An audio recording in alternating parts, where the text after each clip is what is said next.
Chers téléspectateurs, bienvenue sur Africa 24 à ce nouveau numéro de décryptage qui reçoit aujourd'hui pour vous M. Souleymane Mamadou Koné. Il est inspecteur de la jeunesse et des sports. Il est l'actuel directeur de l'Office ivoirien des sports scolaires et universitaires.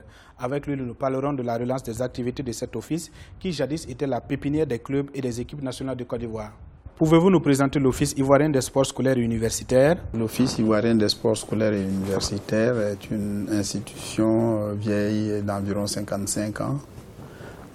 Créé depuis 1962,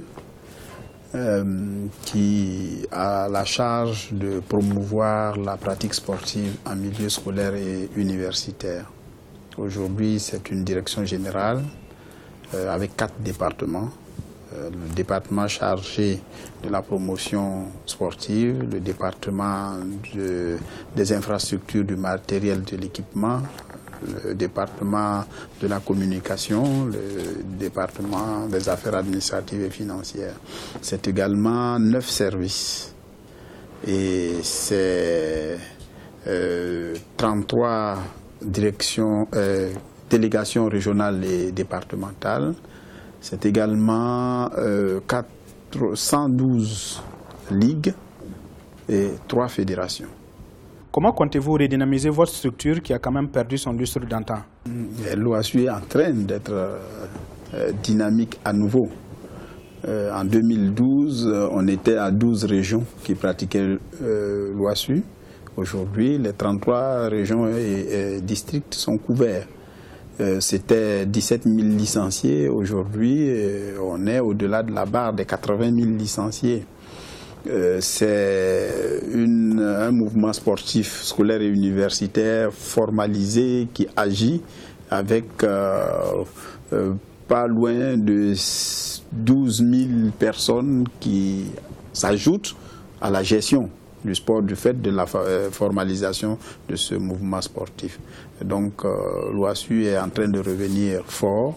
L'OASU a connu ce que toutes les structures de la Côte d'Ivoire ont connu avec les différentes crises qui sont passées. Aujourd'hui, le départ de l'OASU est en place. Vous allez voir que nous allons animer dans les jours qui viennent toute la Côte d'Ivoire, partout où vous irez. Nous avons 8 zones et ces 8 zones seront animées pendant 1 mois et demi pour préparer les enfants aux examens.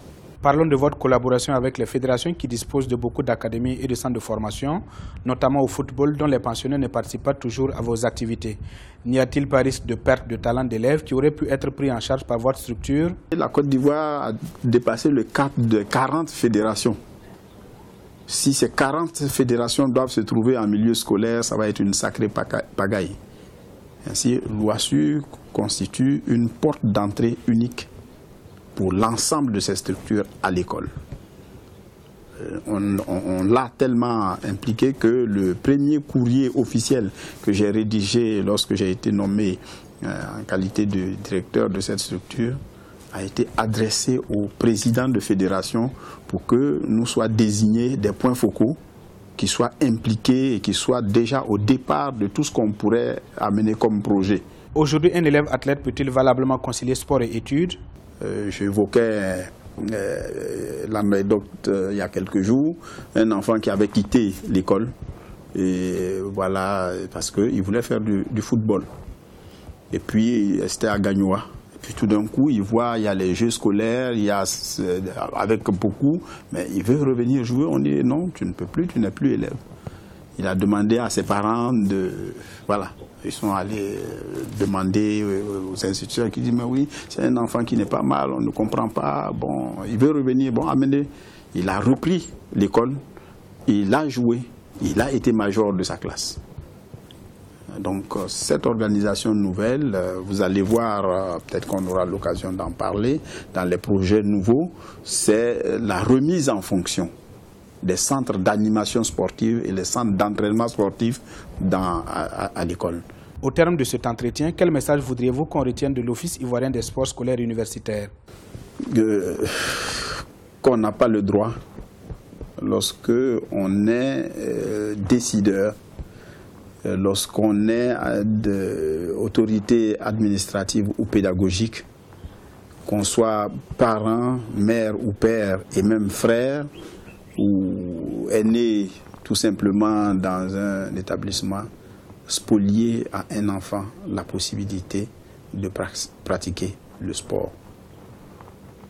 Je voudrais que tout le monde puisse retenir ça, parce que c'est à la fois une école, dans l'école, et c'est à la fois, c'est aussi, pas aussi, c'est essentiellement un élément de la culture universelle, et celle qui fait de tout l'univers un.